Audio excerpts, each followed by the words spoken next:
He told her she ruined his life. 5 years later, he saw the twins with his eyes. He had looked at her that day as if she were an interruption rather than a person he once claimed to care about.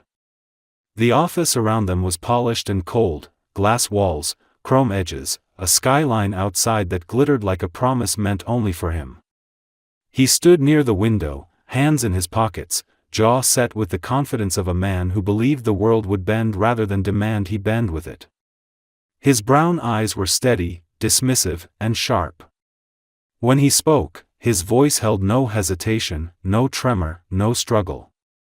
He said the words as though he were simply canceling a meeting that no longer suited his schedule.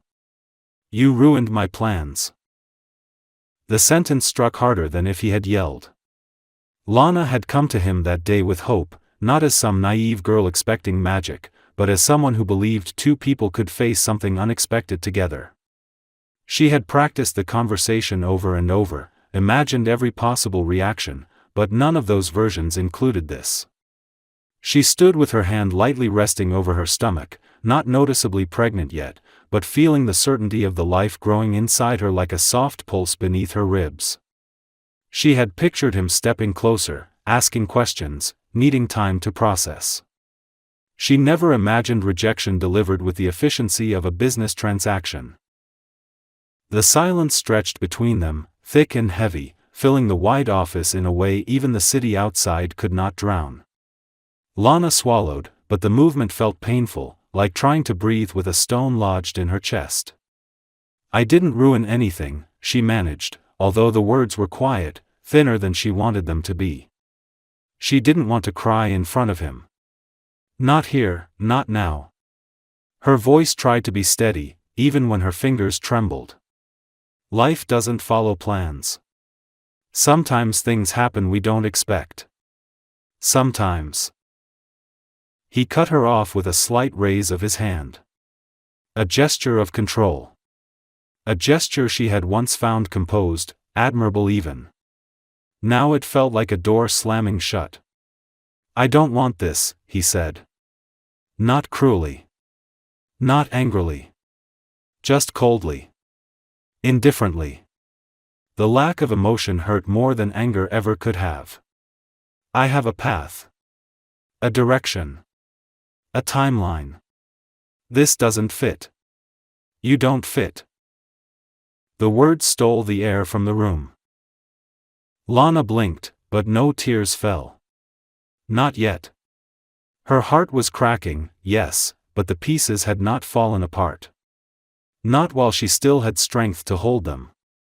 She looked at him for a long moment, searching his face for any sign of the man she had believed him to be. Something gentle. Something human. Something real. But all she found was resolve. "When did I stop fitting?" she asked finally. The question wasn't for him. It was for her. The moment she needed clarity, something to anchor herself to, so she wouldn't drown in confusion. He didn't hesitate. "When you became a complication." The room seemed to tilt. Her throat tightened. The child inside her fluttered faintly, as if reacting to her heartbeat. She placed her hand more firmly over her stomach, not protectively from him, but protectively from the pain rising inside her. I thought you cared," she whispered. He didn't answer. And the silence was an answer. She nodded once, the movement slow, controlled. If she stayed another second, she would break, and breaking in front of him felt like an insult to what she had been, what she had hoped for, what she still needed to become. She turned and walked toward the elevator, her steps quiet but steady. She didn't ask him to reconsider. She didn't point out that the child was his. She didn't beg him to love her.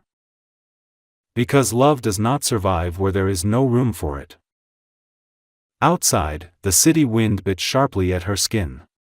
She clutched her coat around herself and inhaled air that felt too cold, too thin. She did not know how she would manage. She did not know what the future would look like. But she knew one thing with absolute certainty. She would not let her children ever feel unwanted. Pregnancy did not unfold like the gentle image she had once held in her mind. There was no glowing, no soft radiance, no peaceful preparation. There was nausea that came in waves so strong she could barely stand, doctor visits she attended alone, and nights where she lay awake listening to her own breathing because silence felt too heavy. Lana rented a small room above an old bakery, the scent of bread and sugar drifting through the floorboards each morning. It was warm and safe enough, but the walls were thin and her loneliness echoed there louder than any footsteps in the hallway. Her belly grew, steadily, undeniably. She kept working as long as she could, sewing dresses at a corner table near the bakery's window, stitching color and life into fabric even when she felt as though her own life had dimmed. Customers smiled at her politely, sometimes kindly, and sometimes with that faint pity reserved for women alone. Lana nodded through it all. She didn't explain. She didn't need to. The world often believed it understood things it had never lived. The day the twins were born was cold and sharp, winter knocking at the edges of autumn. It happened faster than the doctors expected, her body moving through pain with a fierce, aching urgency. The first cry came loudly, piercing the quiet of the delivery room like a small, brave declaration of existence. The second cry was softer, trembling, but steady, a whisper that insisted on being heard. 2 girls. 2 hearts. 2 lives that instantly changed everything. They were tiny, warm, red-cheeked, their fingers curling instinctively around her. Lana held them both, one in each arm, and felt something inside her settle. There was exhaustion, overwhelming and deep, but layered beneath it was a quiet, powerful certainty. The world could be heartless, and people could fail, but these 2? They were hers. She kissed the tops of their heads, breathing in the scent of newborn skin and milk and something indescribably pure. She named them Ember and Sky, one name for fire and one for open air, because she hoped they would always carry both warmth and freedom inside them. Raising them alone was not easy. It was messy, exhausting, relentless. Nights blurred into mornings, and mornings stretched into days that felt too short for all that needed to be done.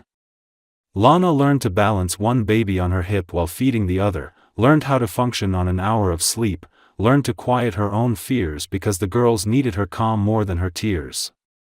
But there were moments, small, shining moments, that made everything else soften.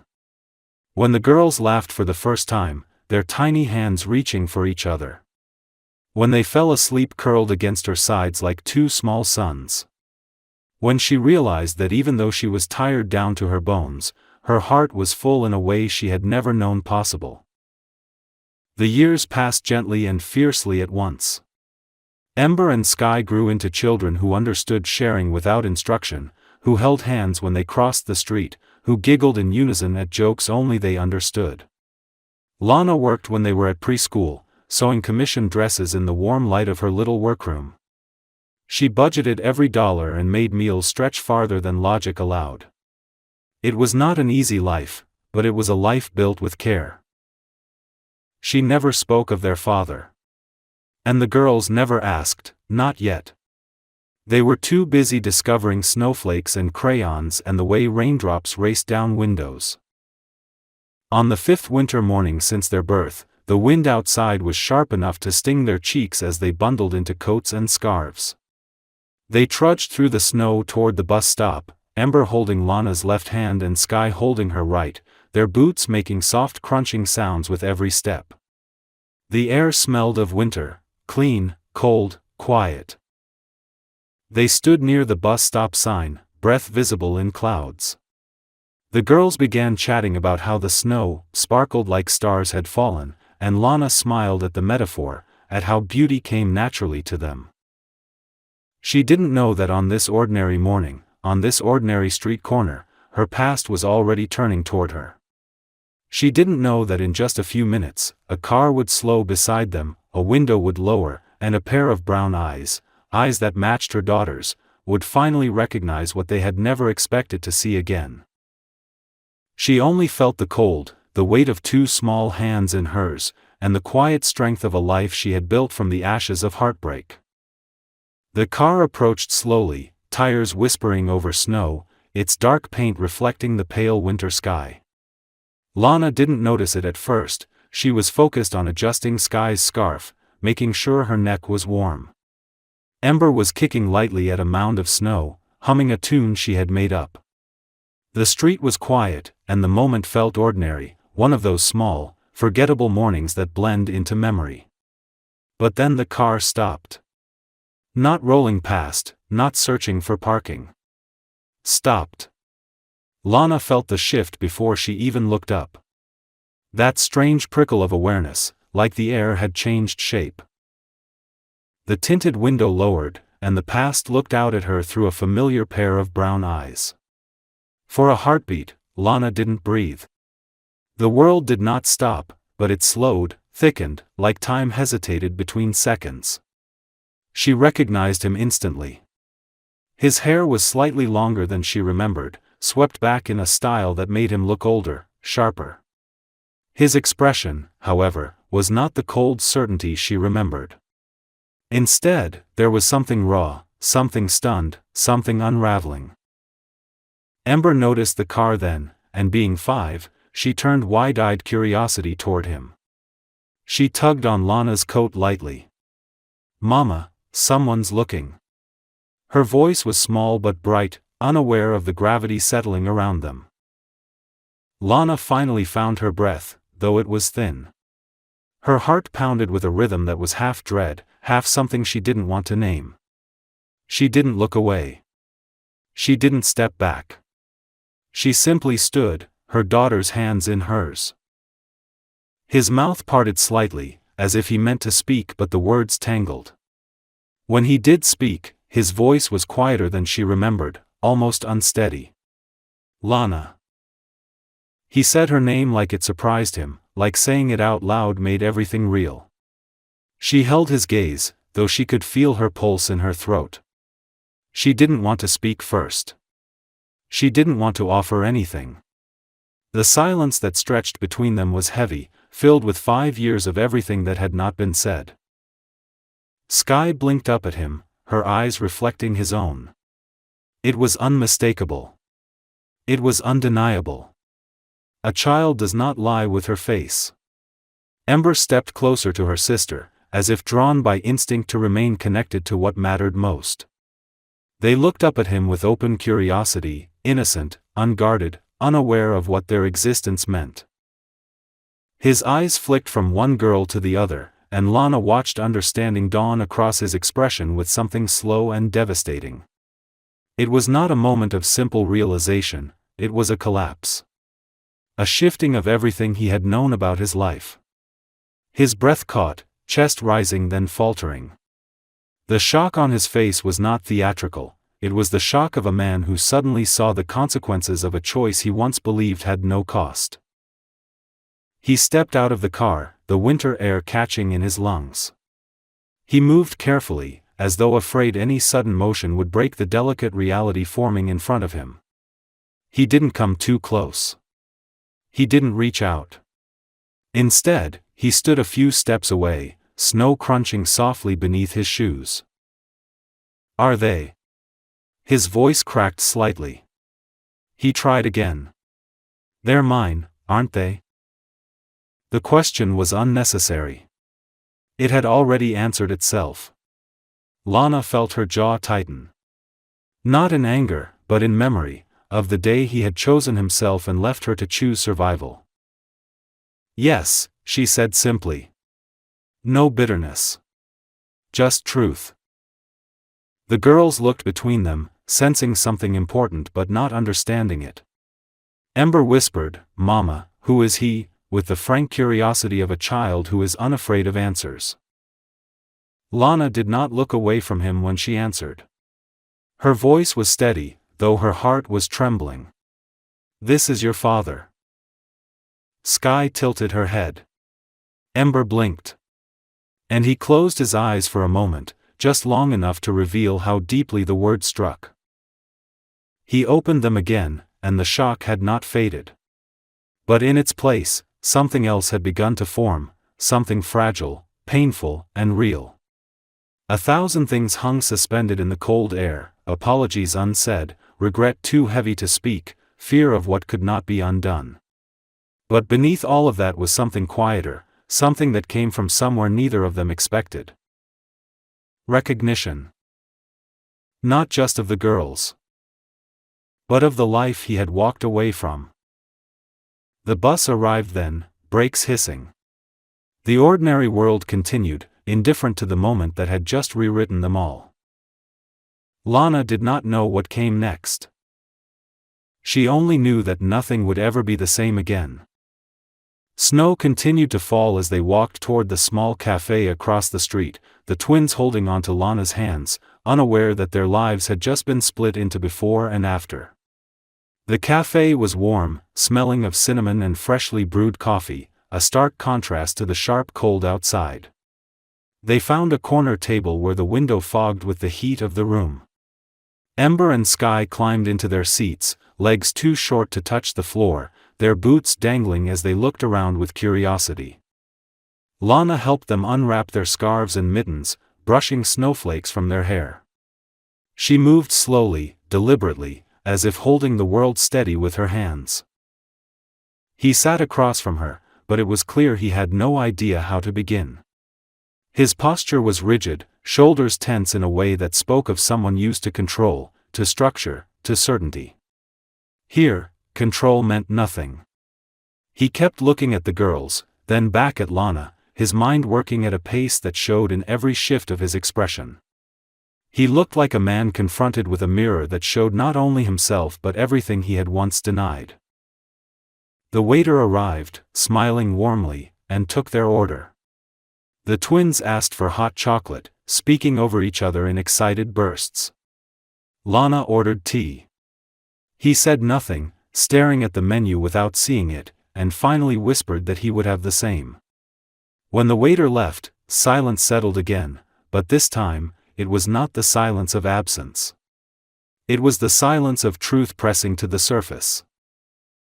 Lana did not rush him. She sat with her hands wrapped around the warm cup the moment it arrived, letting the heat anchor her. The twins stirred whipped cream into their chocolate, humming softly, completely content.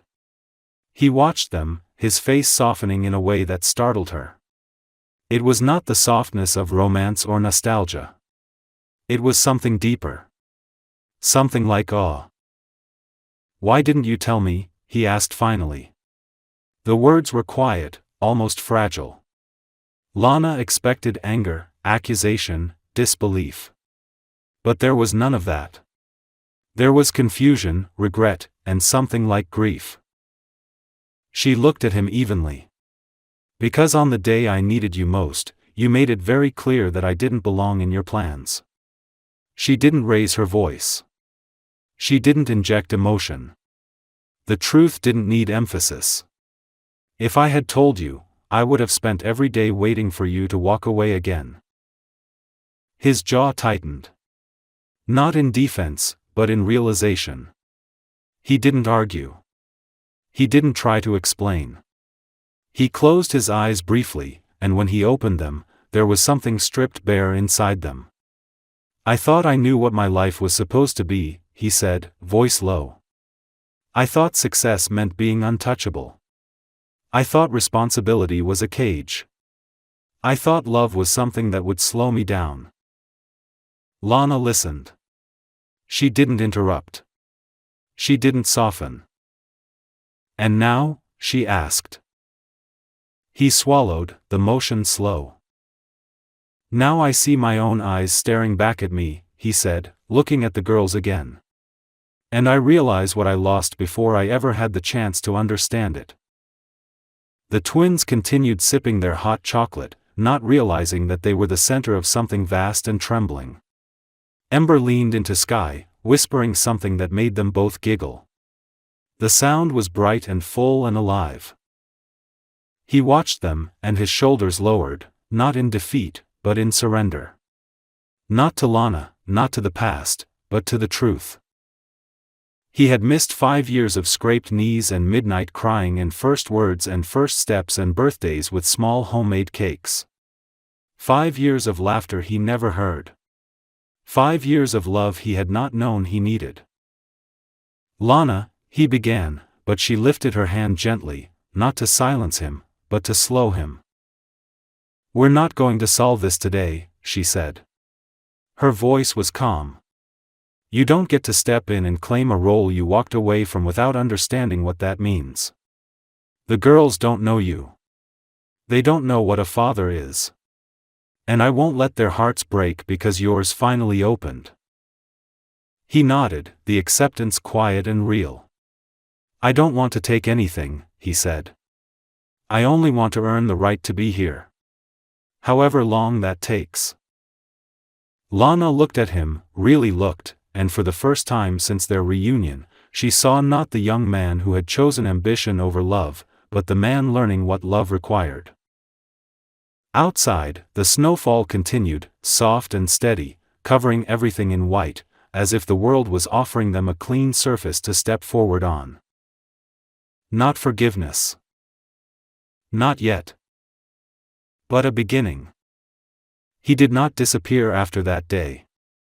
He did not make grand promises or dramatic speeches. Instead, he showed up, quietly, consistently, in ways that could not be faked.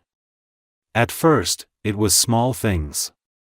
He came to the bakery on mornings when Lana worked, sitting at a corner table while the twins colored in their notebooks. He didn't interrupt. He didn't demand attention. He was simply there, learning their rhythms. Ember always drew flowers with wide petals, while Sky colored everything in shades of orange and gold. He learned that Ember liked counting the people who walked by the window and that Sky liked inventing stories about them. He listened, really listened, even though these details would seem trivial to anyone else. To him, they were pieces of a life he was just beginning to understand. Then came the afternoons in the park. The snow had begun to melt, leaving patches of soft earth beneath the swings. The girls would run toward the playground, scarves trailing behind them like banners, and he followed at a respectful distance, not wanting to overwhelm them. Eventually, Sky would call, "Come push us," and Ember would giggle and wave him closer. He was cautious at first, as though afraid happiness might frighten them, but their laughter broke through something inside him. He pushed the swings gently, and when the girls squealed for more, he learned how to let joy grow without fear of losing control. The town began to notice. People whispered, some with surprise, some with curiosity.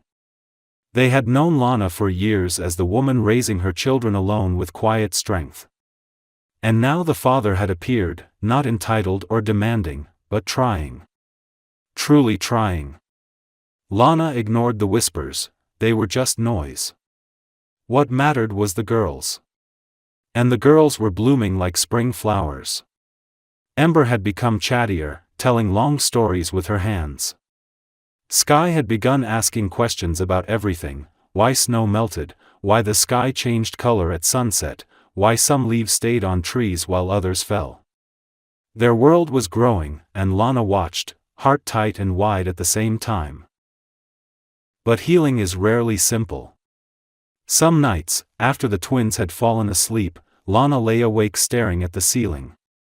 Memories of the past returned not as ghosts but as echoes, his voice saying she ruined his plans, the look in his eyes that day, the coldness she had survived. Trust was not something that could be rebuilt quickly, and she did not let herself forget that. She had survived once by walking away. She needed to know she could do it again if she had to. So she held her heart carefully, like something still mending. He understood this more than she expected. One evening, after the girls had fallen asleep in the living room, Ember curled up with a blanket, Sky sprawled like a starfish, he stayed behind to help clean up crayons and small shoes scattered across the floor. The house was quiet except for the soft whir of the heater and the hum of the refrigerator. He placed a tiny sock on the arm of the couch and looked at Lana with a seriousness that was not heavy but honest. "I know I can't change the past," he said. His voice was low, steady, without self-pity.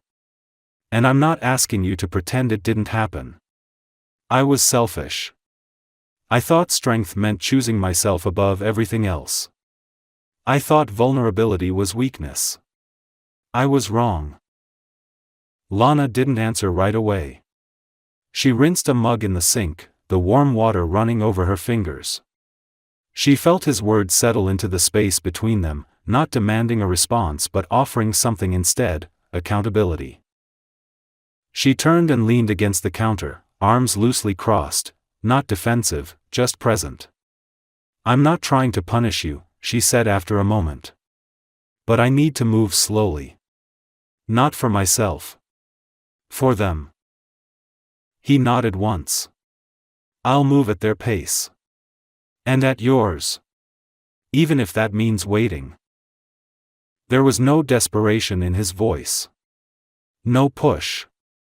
Just patience. That night, as he stepped outside into the cold, Lana watched from the window. Snow had begun to fall again, thin flakes drifting through the air like feathers. He paused, looking up, the streetlight catching in his hair. He stood there for a long moment, letting the snow touch him, and then walked away slowly, not leaving, but giving space. Lana realized something then.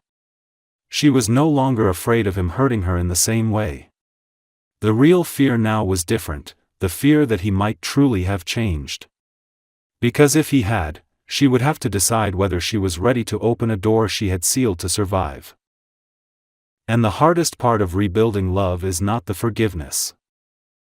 It's the hope that rises when you are finally safe enough to feel it again. Spring arrived slowly, as if it, too, was cautious.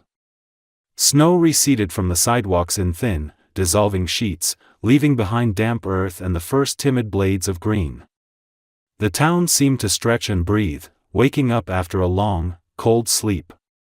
Lana noticed it in the way the air smelled different, how sunlight lingered longer in the afternoons, how the twins begged to play outside even when the ground was still muddy.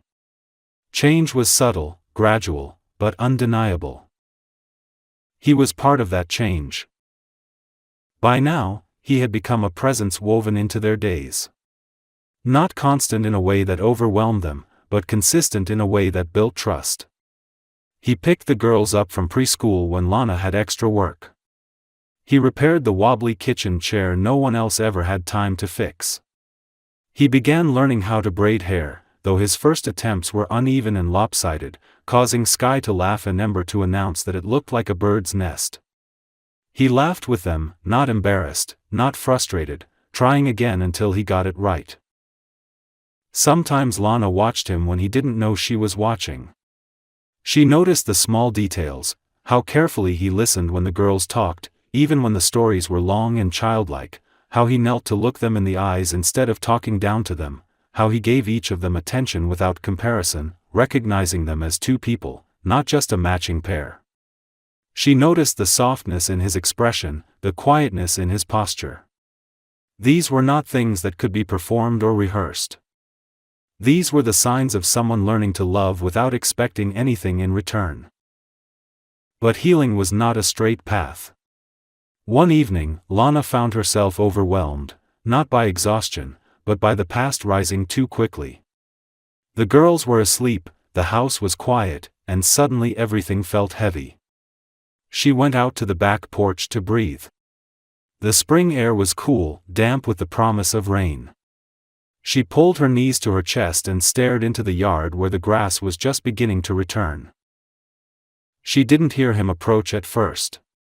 He stepped onto the porch quietly, hands in his pockets, as though asking the space for permission. When she didn't move away, he sat beside her, close, but not touching. The sky above them was darkening, the first stars faint and uncertain. "You're quiet tonight," he said softly. Lana kept her gaze forward. "Some days take more strength," she replied, not to shut him out but because the truth was all she had to give.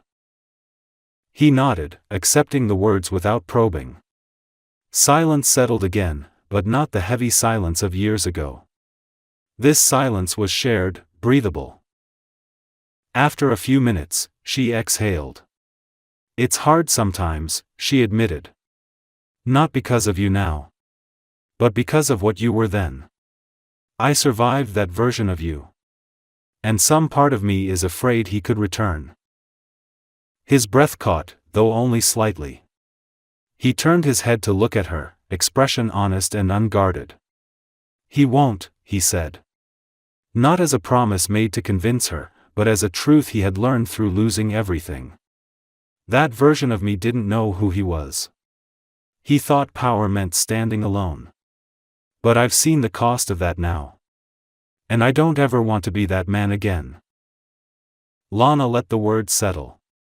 Not absorbing them fully, not rejecting them. Letting them exist. You're different, she said quietly. I see it. But part of loving someone is trusting that change lasts. And trust takes time. He didn't reach for her hand. He didn't try to close the distance. He simply nodded. I'll give time to the things that deserve it, he replied. They sat together while night thickened, the breeze carrying the faint scent of thawing earth and wet leaves. It felt like the beginning of something, not sudden, not blazing, but slow and steady. Like the first warmth of spring that doesn't announce itself, only lingers a little longer each day. When the porch light flickered on and cast a soft glow around them, Lana leaned, just barely, until her shoulder touched his. It was not an embrace. It was not a decision. It was an answer to a question neither of them had spoken aloud. He didn't move. He didn't breathe too deeply. He simply stayed. And for the first time, the past felt like something behind them, not gone, not erased, but no longer the force directing their future. Sometimes love begins loudly. But sometimes it returns quietly, like spring. Summer arrived warm and full, the kind of summer that smelled like sun-warmed grass and tasted like melted ice cream. Days stretched longer, and the twins spent hours running barefoot in the yard, their laughter bright and free. Lana watched them from the porch some days, sewing in the sunlight, while he knelt in the grass helping them build forts from blankets and overturned chairs. It looked almost ordinary from the outside. A family, comfortable together. But beneath the surface, the quiet work of love and forgiveness continued, slow, careful, fragile. One afternoon, the town hosted a small festival in the park. Music played from speakers tied to lamp posts, children chased bubbles through the air, and food stalls filled the space with the smell of cinnamon and roasted corn. Ember and Sky ran ahead, hands clasped as always, exclaiming at everything they saw. He walked beside Lana, not touching her but always close enough that she could feel his presence. The world around them was full of color and movement, but the space between them felt like something delicate and warm, something opening carefully. People noticed them together. Some smiled in quiet approval. Some whispered. Lana was used to whispers. But now they didn't sting. Now they felt distant, unimportant. Her life no longer needed to defend itself. The twins insisted he try cotton candy for the first time, and they laughed when it stuck to his hands and he looked genuinely confused by how something could be both sticky and weightless. Lana laughed too. Not politely, not cautiously. A real laugh, light and unguarded. He looked at her then with an expression she had not seen in years, not desire, not longing, but something deeper. Something like reverence. As though he was seeing her not as someone he lost, but someone he was grateful to have found again. Later, when the girls tired and fell asleep in the grass, their heads resting on each other's shoulders, he helped Lana carry them to a quiet bench under the shade of a tree. The air was warm and golden. Cicadas buzzed lazily. The moment felt suspended in time. He spoke first, quietly, not to disturb the sleeping children. "You're stronger than I ever understood," he said. Not admiration spoken to impress her. Not praise meant to earn a reaction. just truth. You raised them with so much love. You built something beautiful without me.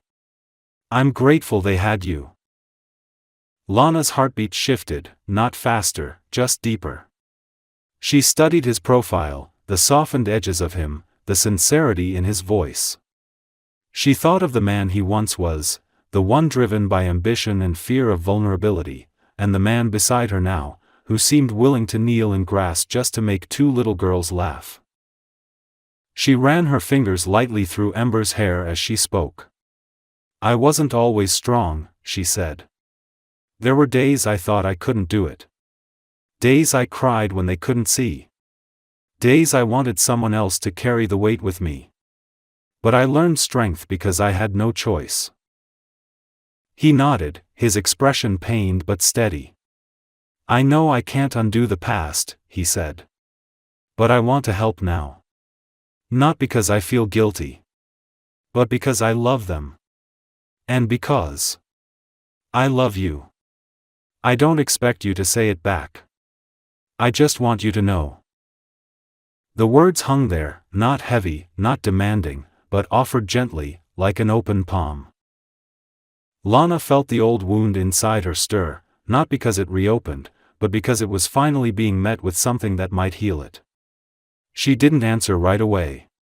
Instead, she watched sunlight dance through the leaves, listened to the slow breaths of her daughters, felt the warmth of the summer air settle over them.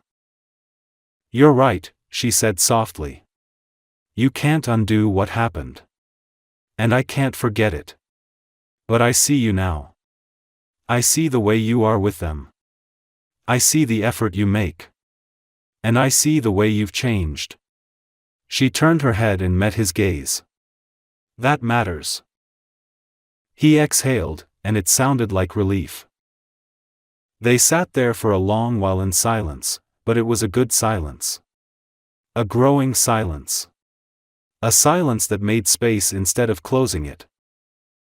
Lana rested her head lightly on his shoulder, not as a promise, not as a decision, but as a beginning. And this time, he did not move slowly. He simply let himself be hers, gently, without fear. Love did not return all at once. It returned quietly, like the evening summer light. Soft, warm, and finally welcomed. Autumn came softly, almost shy, letting summer linger a little longer than usual. Leaves began to turn, slow strokes of amber and gold brushing the edges of the trees. The air cooled just enough to make morning breaths visible again, but the days were still warm enough for the girls to run outside barefoot. Change moved gently now, not like a storm, but like a tide rolling in, consistent and certain. By then, he was no longer just visiting. His presence in their lives felt natural, not forced. There were routines now. He picked the twins up from preschool on Tuesdays and Thursdays. He made breakfast on weekends, always burning the first batch of pancakes but laughing through it. He read bedtime stories with voices and sound effects that made the girls dissolve into giggles. Lana found herself smiling without needing to try. Yet the greatest changes were quieter. The way Sky leaned against his chest when she was sleepy. The way Ember reached for his hand when crossing the street. The way the girls' eyes lit up when they saw him walk through the door. These were not the signs of a father learning, they were the signs of a father becoming. One evening, the sky deepened into a soft purple haze as the sun began to set. Lana and he stood in the kitchen, finishing dinner dishes, while the twins played in the living room building a castle from couch cushions. The warm hum of home filled the air. Something easy, something real. He dried another plate and set it down carefully. "I want to talk to you about something," he said, voice steady but thick with meaning. Lana paused, not fearful, but attentive. He met her eyes, and there was no hesitation in his gaze. "I've been looking for a house," he continued. "A real home. With space for the girls to run. With a yard. And a room for your sewing. Somewhere that feels like a place to grow, not just get by. Lana blinked, surprised not by the gesture, but by the thoughtfulness underneath it. He wasn't asking her to move into his world. He was offering to build a new one that fit all of them. I don't want to take you away from here, he went on. This town is part of your story. It's part of theirs. But I want them to have a backyard where they can chase lightning bugs at night. I want you to have a window where the sun hits your sewing table. And we want, he corrected himself, glancing toward the girls, to have somewhere we can stand together. Lana's chest tightened, but not with fear this time, something warmer, gentler. She set the dish towel down and stepped closer, searching his face for the man he was now. She found him there fully, present, grounded, open. Is this what you want? She asked softly. He didn't look away. This is the only thing I've ever been certain of. In the living room, Ember squealed in triumph as their blanket castle finally stood without collapsing. Sky clapped her hands, announcing that it was the Royal Palace of Unbreakable Love. The name was ridiculous, childish, and somehow perfect. Lana laughed. And then she realized she was crying, not with sadness, but with a release so deep it felt like breathing after holding her breath for years. He stepped closer, not rushing, not claiming, simply offering his arms. This time, she moved into them without hesitation. His embrace was warm and steady, like something built to last. Later that week, they drove out to see the house. It sat on a hill, with a sprawling yard and an old oak tree reaching its branches over the roof like a guardian. The porch was wide enough for summer nights and morning coffee. The windows caught sunlight in all the right places. The twins ran through the rooms, calling out, "This one is mine, and this is where our castle goes." Lana watched them, her hand resting lightly in his, and felt something inside her settle in a way it never had before. Not a return to the life she once imagined, but the beginning of a better one. A life built not from what was lost, but from what was finally found. And in that warm, golden, sunlit house, love was not a plan or a promise. It was a home.